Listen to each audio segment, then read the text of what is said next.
a Hilda ficou um pouco farta em São Paulo, porque Hilda era uma pessoa fantástica. Ela era a única do grupo que ia para Nova York passar o fim de semana. A Hilda tinha um poder de sedução enorme, então ela teve pessoas e convívios dela que levavam ela a viver realmente situações poéticas que a gente não tinha alcançado na maioria de nós. Então, Hilda ia passar o fim de semana em Nova York. Uma coisa, ela se movia numa esfera de grande alcance, de grande, como se pode dizer, uma grande cortesã. Entende? E era uma poetisa fantástica. As publicações dela mexiam com todo mundo. E ela se retirou depois de um certo momento, quando morreram assim os amigos principais e o ambiente foi ficando mais estrito, mais limitado. Ela se retirou lá em Campinas, onde ela, que é o lugar natural dela, onde ela tinha essa casa no campo, a Casa do Sol, né? E aí a gente ia visitar ainda lá. Era um tema de vida, a gente contava o que tinha feito, o que tinha vivido, não havia um debate assim específico, reuniões de debate. Havia grandes desabafos, visitas longas, a gente bebia e tal, conversava.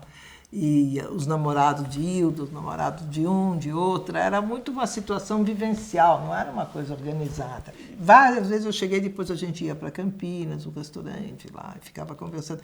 Aquela coisa típica de artista, quase século XIX, se você quiser saber, quase século XIX. Eram vivências assim, a maneira passada, a maneira poética. Não digo São Francisco, Castro Alves, mas ela era o grande poeta do momento, né? Era a grande personagem. Era o grande poeta porque ela era terrível e ela tocou todas essas zonas eróticas, ela tocou a libido, ela tocou todas essas questões com uma competência e uma inspiração únicas, entende? Então ela era muito interessante e nos encantava a todos por causa disso, né? Ela se libertou de certos convívios, ela ficou mais zen, digamos, ela ficou mais espiritualizada, inclusive em relação à natureza, essas vozes que ela ouvia, ela pôde viajar para dentro lá.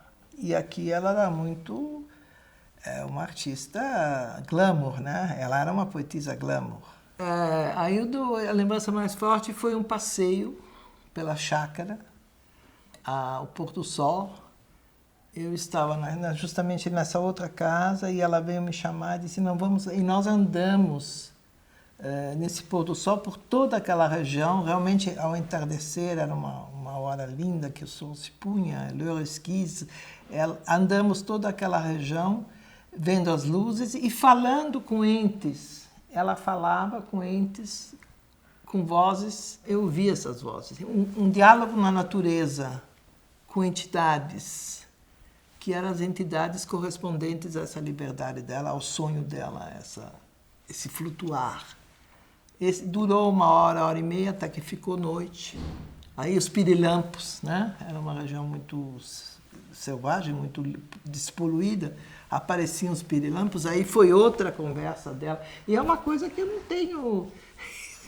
tenho registro físico. Foi uma coisa que eu vivenciei com a Hilda, que aliás foi uma das últimas vezes que eu a vi. Ela andando assim, me convidando para esse passeio, depois chegaram outras pessoas e fizemos esse passeio deslumbrante. E ela era um pouco porta-voz de questões pouco visíveis, mas muito palpáveis. Foi um passeio transformador, né? A Hilda transformou muita gente, eu acho. Poucos reconheceram, mas foram transformados por ela.